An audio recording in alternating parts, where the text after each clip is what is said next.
Rated M for mature.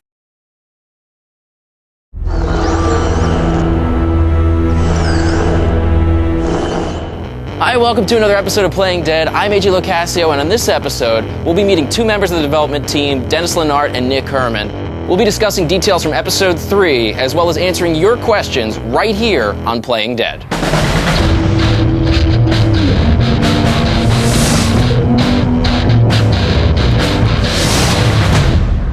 Guys, thank you for being on the show today. Yeah, you're welcome. So, tell us, what exactly did you guys do on the game? I directed the episode. Basically oversaw everything from a lot of the writing to art, animation. The team makes the game. I just sit there and sleep. You just take the responsibility, right? And Nick, so you... I was the lead cinematic artist for episode 2, and basically it's just like working with Dennis and the cinematics team to... So you also did, you're pulling double duty too, because you were Glenn, if I'm not mistaken. In episode 1. I'm revealing that. Episode 1, Yeah. He sounds a lot like this, actually. So this episode, episode 2, I just played it a couple days ago for the first time, and it was dark as hell. I was like, this is like the first episode. You're like, yeah, zombies. This is, like it's scary, but this one was just like I was terrified the entire time. I was like, this is messed up. Yeah. Well, we didn't know how far we could take it. We always had this pie in the sky of, by the end of it, you're going to feel kind of depressed. But I think we ended up just nosediving off of that cliff. Does it get worse? And you guys hit the pinnacle of human it doesn't horribleness. Stop. It doesn't stop. It really doesn't. Can't wait. Episode 1 looks like Disneyland compared to the rest of the season. Yeah. Episode 2. Episode 3 gets it's deep. Yeah, it's crazy. Well, it's like the more time you spend with the characters, the more the relationships get crazy and all the conflict between everyone. Well, and you you get more attached to the characters too. I mean, for sure, yeah. Like you just the emotional connection there gets so strong that if anything happens to these people, you've been with them for months now. I mean, as these episodes roll out. So here's something that bothers me. Mark, where the hell did he come from? Didn't want to just say 3 months later, and it's the exact same people with the exact same relationships as 3 months ago, because then it just feels like nothing happened. So Mark was kind of like a cool little addition to say, hey, our characters have been living their lives since you've been gone, and there's this whole new guy there. So psychology is clearly a humongous part of this whole game. That's a hard thing to do. One of the great things, Telltale is just basically a gigantic room where everyone just shares ideas all day. And so, you're always trying to one-up things that other people did. When you see something cool, you're like, oh man, I want to make something cool too. Okay, I'm going to go do that and go back to your desk and think of some way to make your scene cool. And so, once it's working, when you go around and tell everyone hey, here's this cool bit that happens in a upcoming episode, and people are like, really? That's the reaction you want. And then you're like, all right, that's working. Let's file that away and move on to something else. Stats obviously are a big part of this, and you guys keep track of them quite religiously. Yeah, we're tracking everything you do. I have some of these stats here. 87% of people didn't shoot Jolene. This is a character, you don't know at that point, is she going to become part of my team or what? And so you're trying to give her the benefit of the doubt. And I think also at the same time, once she starts saying stuff that makes you know that she knows Danny somehow, you're kind of like, okay, I could just blow her away right now, but it's probably advantageous for me to actually sit and listen to what she has to say and see if I get any more information. So 68% of people didn't kill Larry, which is interesting. Yeah, no, he's been nothing but a pain in the butt the entire time. Yeah, all we heard from players was, man, I can't wait to kill that guy. If I get a chance to kill that guy, I'm just gonna off him as soon as I can. And then we're like, there you go. Yeah, it was. I did the same thing. I was like, I don't like Larry, but I was like, I don't. The situation was so grim, and she was, it was very difficult to just go. Yeah. Well, and an added layer to that is if people in the room are going to be affected by this decision I make. So it's not just you and Larry in a room, and you're just, it's like I have to live with these people too. Yeah. So Clementine.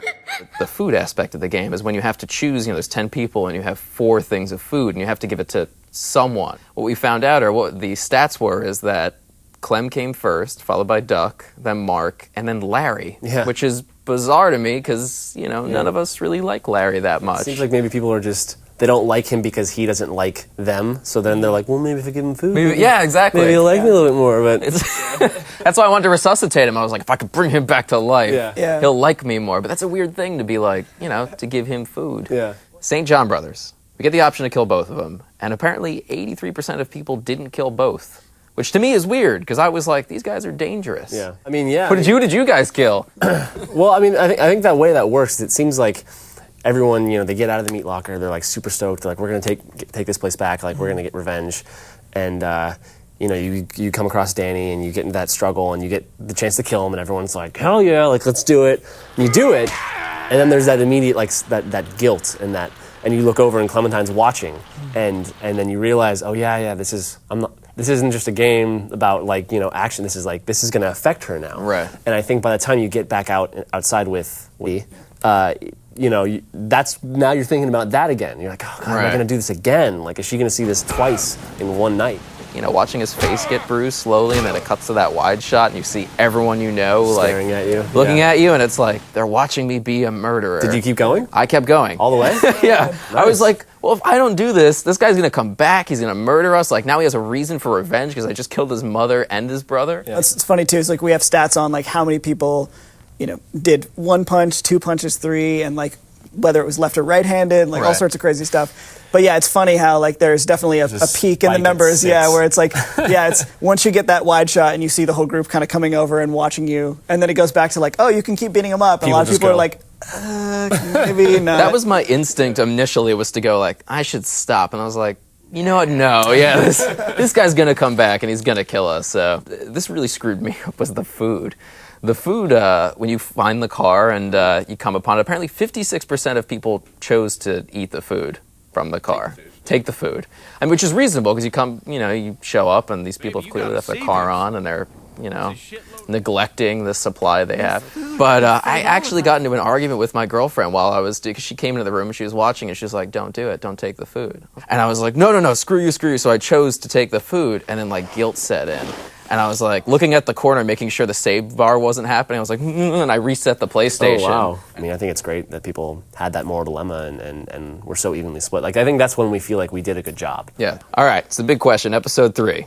What can you tell us? What hints can you drop? Overall, I mean, the rest of the season, starting with episode 3, there's stuff that if we told you, you would probably cry or throw up or want to shoot yourself, which is good. Wow. So instead I'll play the game and do that in the privacy of my own home. Good. All right. The stuff you're doing with Kenny, did you side with him or not in the meat locker? Lily by the same sort of other side of the coin. You're definitely going to meet some new characters, including a young couple, Krista and Omid, which means that Lee will definitely have some trust issues to deal with, especially after what happened with the St. John's and the Bandits in episode 2.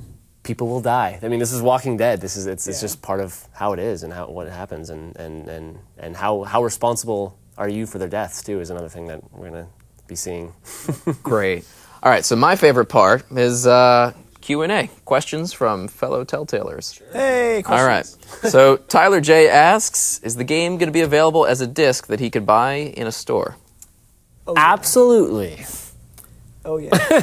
Yeah, right. well, I mean, once we finish the season, we will want to get it out to everyone who prefer to have it in one big, nice big box and everything they can play back to back. Our friend Patrick asks, is there going to be any romance budding between Carly and Lee? Well, I mean... I think there's hints, and I think some people read into it more than others. Yeah, she knows about Lee's past before the apocalypse, so I mean, there's a lot going there. They have a secret, and that brings people together sometimes. Jackie asks if the zombie that bit Brenda St. John was Mark, and if so, how did he get back up the stairs? It was Mark. Wow. Very observant. Basically, when they throw you in the meat locker, they have to take care of Mark because he's crawling around, so they bring him upstairs. And then at the time, he wasn't a zombie. Evan asks, will the game be coming to the Android store? Currently, there aren't any plans for Android support, but, it's Telltale, so we always want to get all of our products as many places as we can, so I wouldn't rule it out for the future. So Malachi wants to know, what happens if you don't choose a piece of dialogue within the allotted time? Well, I mean, it definitely depends on the situation. A lot of the times, silence is always an option in Walking Dead. So you can either choose that to be your choice, or you can let it time out and Lee will remain silent because you didn't say anything. That affects how people perceive what you are. All right. Silence is consent. Awesome. Well, thank you guys so much for talking to us today. Cool, no problem. Indeed. Thanks for having us. Before we close out this edition of Playing Dead, I just wanted to invite anyone that's going to PAX Prime to Playing Dead Live. That's right, I'll be your host for a live episode of Playing Dead with Gary Whitta, Sean Vanneman, and Jake Rodkin. So if you're going to PAX, be sure to join us to talk about The Walking Dead, and you may get your chance to get your hands on some unique swag.